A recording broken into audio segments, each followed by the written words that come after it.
Hi everyone, it's Marianne. Welcome to my Wasteless Life. In this video, I'll be sharing with you the different varieties of the Philodendron Hederaceum and also what's in my pothos collection. Thank you so much for joining me today, and if you're new, this is my Wasteless Life. We're taking along my plant and sustainable lifestyle journey and share with you some of my tips and tricks along the way. This is the third part in my pothos varieties and collection series for 2021. The first two are on the Epipremnum aurum and the Epipremnum pinnatum varieties. If you haven't seen the first two yet, I highly recommend watching it after this one. And the fourth and last part to this series is on Scindapsus varieties plants, and that will be right after this video. So all the links will be down in the description once they're up. And if you haven't yet, go ahead and subscribe and hit the notification bell so you won't miss any upcoming videos from me. Today I'll be talking about philodendron varieties that are often mistaken as pothos plants. And while there are many different varieties of vining philodendrons, the ones that are often confused with pothos is the Philodendron Hederaceum varieties because of its similarities with the Epipremnum pothos plant.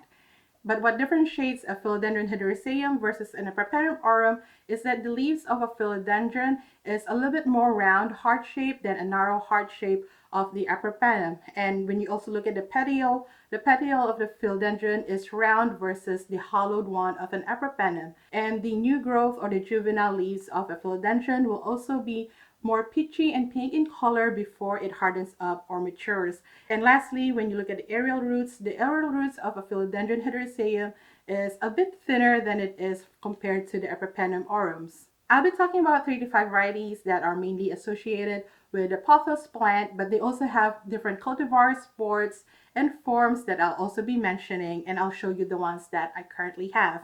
The first one is the heartleaf philodendron. The heartleaf philodendron is often confused with the jade pothos. Both have green leaves without any variegation. The heartleaf also has a variegated form, which in my opinion is basically the marble queen version of the Philodendron Hederaceum. But unlike the marble queen pothos, the variegated heartleaf is considered rare and uncommon right now. There are very few sellers of it online, and you might be able to get a cutting of it from a private collector. But since it's gaining in popularity right now, I'm pretty sure it would become more available in the future. But right now, if you're looking for one, just make sure that what you're getting is the philodendron and not the marble queen pothos, especially if they're charging you a pretty hefty price for it. So I don't have the heartleaf philodendron in my collection anymore, and I don't have the variegated heartleaf. I don't think I'll be getting that one as well just because it is pricey right now. But if I do encounter it in a plant trade or something, definitely something that I would love to add to my collection. And the next one is the neon philodendron, which is the counterpart to the neon pothos. And this one is also called lemon lime philodendron or the Goldilocks philodendron. And as you can see in the one that I have here, it also has a variegated leaf here and there that has that darker green variegation. But unlike the variegated neon pothos in the market right now, where every leaf would have variegation in it, I haven't seen a variegated neon philodendron in the market.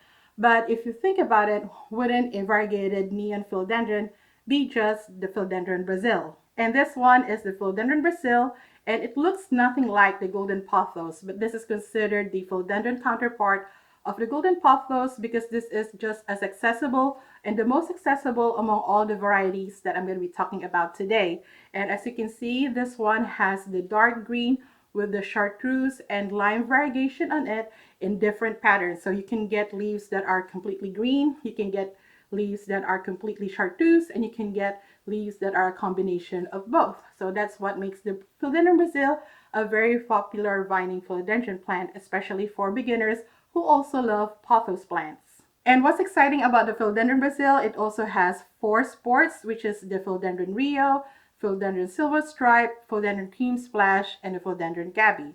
And how you can differentiate each sport from each other and from the Philodendron Brazil, the Philodendron Rio would have a cream and blue-gray variegation on the leaf as opposed to the lemon lime variegation. The Silver Stripe would have a narrow cream with lime variegation on a green leaf. Philodendron Cream Splash has the more cream variegation than Silver Stripe. And while the Gabby is the one that is the most variegated when it comes to the cream variegation, and it can even produce leaves that are completely cream. And the Philodendron Rio and the Philodendron Gabi are originally cultivated by Gabriella Plants. So if you want authentic Philodendron Rio and authentic Philodendron Gabi, then do get it directly from Gabriella Plants. It could pack a bit of a price compared to the regular Philodendron Brazil or any of the philodendrons that I'm going to mention today. But if you want those sports, I highly recommend getting them directly from Gabriella Plants just to make sure you are getting the right one. Similar to the Apropenum pothos plants that have minute differences among different forms, it's also very hard to ID Philodendron Brazil sports. Like I know I do have a hard time properly IDing the ones that I currently have. And the first one is this. And when I first bought this, it was labeled as a Philodendron Brazil. But I kind of suspect that it could be the Philodendron Cream Splash because if you look at the leaves at the bottom, the more mature ones, it has a more cream variegation than it is lime. And this one is also a pretty slow grower compared to my Philodendron Brazil. But as it pushes out new growth, as you can see, the variegation is coming out more green than it is cream. Although the current new growth that I have up here, it is producing more of that cream stripe, but then I don't know if it will hold to that cream variegation as the leaf hardens. I did read somewhere that a cream variegation found in the Philodendron Brazil might just be a result of bleaching due to exposure to bright light. And this one has been in my IKEA greenhouse cabinet, which has grow lights, or I've placed it right next to a bright window. But still, the new leaves that came out only have the lime variegation instead of the cream variegation it has at the bottom. So now I'm second guessing if this is a cream splash or just a Brazil. But when I look at my Snow Queen pothos or Manjula pothos, where it also supposed to have that bright white or cream variegation, it's also looking a little bit more green than it is white, and maybe because they're not getting enough light in my bedroom. But who knows, I have two south-facing windows and a west-facing window in my room, so I don't really know how much more light I could give them. But maybe if I put them directly under a stronger grow light, they would produce more of that cream variegation instead of the lime. But who knows, this might just be a Brazil like it was labeled when it was sold to me. But I took a chance when I suspected it was a cream splash. But we will see. I'll give you updates in a future video and see what happens with this plant. And the next sport that I got was a leaf cutting from a plant swap.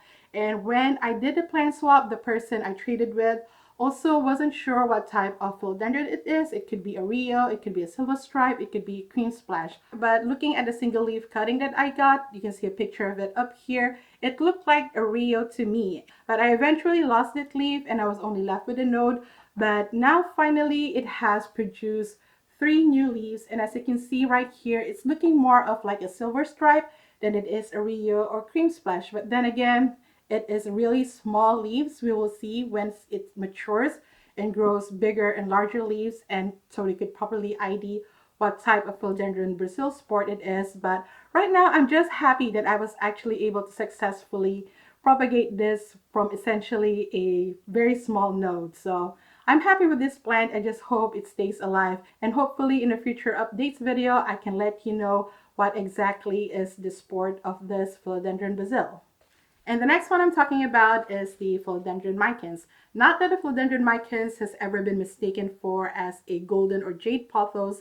It looks very different from those plants. This has a more dark green, burgundy, velvety leaf, but this one is still classified as a Philodendron hederaceum. So if you're like me, you start to collect these different types of pothos plants and you go into divining philodendrons that look like pothos plants, it is impossible to exclude this or not let you know about this one, because this one has been gaining a lot of popularity among plant collectors, not just pothos collectors. And this one used to pack a really hefty price and is also was considered rare and uncommon. I got mine last year for about $10 and I considered that lucky, but my plant was, even though it's a 4-inch plant, it only had like 3 or 4 leaves in it. But right now you can find this pretty much everywhere. I've seen other people seen a 4-inch plant for about $5. And I've also seen people see this as part of the Costa Farms Urban Jungle collection, where you can get it in a 4-inch pot that is like a full one, and it comes with a pot and it's only about $13. So this one is now readily more accessible, but if it's still not accessible in your area and all you can get is a cutting of it, don't worry, this one is a really fast grower. As like I said, when I initially got this, it was pretty much just a 3 to 4 leaf cutting, and look at it now. And this one would probably be much fuller and trail a lot longer if I don't keep pruning and propagating from it. So this one is a fast grower, even though it was considered rare or uncommon at one point. It grows just as fast as the Philodendron Brazil, the Neon Philodendron, or the Heartleaf Philodendron. And the last one I'm going to mention is the Philodendron Brandtianum. And obviously this is not a heteroiceum, but like the Micans, I am including it in this video because once you start collecting pothos-like philodendrons, this is also another variety that you should know about. And also the reason that I'm including it is part of the pothos-like philodendrons because the variegation of it reminds me of a Scindapsus pictus, which is also often referred to as a satin pothos or even a silver philodendron. So I think this is one that you can add to your vining pothos-like philodendrons. And this one also used to be very rare and very expensive, but right now I've been seeing it more and more. You can get a 4-inch plant for about $25 and up. And I've also seen videos from people where they find the Philodendron Brandtium at their Home Depot or Lowe's as again part of the Costa Farms Urban Jungle collection for under $20, and it really comes with a pot. So look out also for that in your local garden center. You might find a Philodendron Brandtianum, so there's no need to pay a very high price for this, especially if you got it last year. I got mine as a cutting last year, and it has only grown this much. So compared to the Philodendron Heteroiceum, this one for me at least is a very slow grower. I did start to propagate from this, which is this one, so it's currently rooting. So hopefully I'll get a bit more fuller plant. And also this one, I noticed that it prefers to climb up, and it could pretty much hold up on its own. If I take out the stick, it's still standing up on its own. So this one does prefer to be climbing up a little bit more. The vines are a little bit sturdier. So if you're gonna get a Philodendron Brandtium, I would suggest giving it something to climb on, like a stick or a moss pole. So those are all the varieties of the philodendron that are often mistaken as or confused with Epipremnum aurum pothos plants. And let me know down in the comments which ones you have and which ones are on your wish list. As I mentioned earlier, this is the third part in my updated pothos varieties and collection series for 2021. So if you haven't seen any of the first two videos, do watch them. The links are down in the description, and the last video will be coming up right after this one, which is on Scindapsus plants, which is I'm very excited about because Scindapsus has been gaining a lot of popularity lately, and for good reason. I was in love with the Scindapsus variety the moment I found out about them, so I'm really excited for that video. But if you're interested in getting all of this information in one reference guide, I have written the Ultimate Guide to Pothos Plants, which is now available in Amazon in paperback and Kindle version and PDF version in Etsy. In this book, it would let you know all the different varieties of the pothos plants, from the Epipremnum to the Philodendron and Scindapsus, as well as how to properly take care of your pothos plants, how to successfully propagate them, and how to troubleshoot the common issues that you might have with your pothos plants and even for your other house plants. So this one, like I said, is available in Amazon and in Etsy. The links are down below, and I'm also currently having a birthday sale on the ebook, which I think would end soon. So do take advantage of that if you want to get a copy of my Ultimate Guide to Pothos Plants. But thank you so much for watching. If you like this video, please give me a thumbs up. And if you're new here, I hope you subscribe. I come up with houseplants and sustainable lifestyle videos every week. And if you haven't yet, check out these videos up here until my next one. But until then, I see you, I appreciate you, take care of yourself and each other, and have a plentiful day. Bye!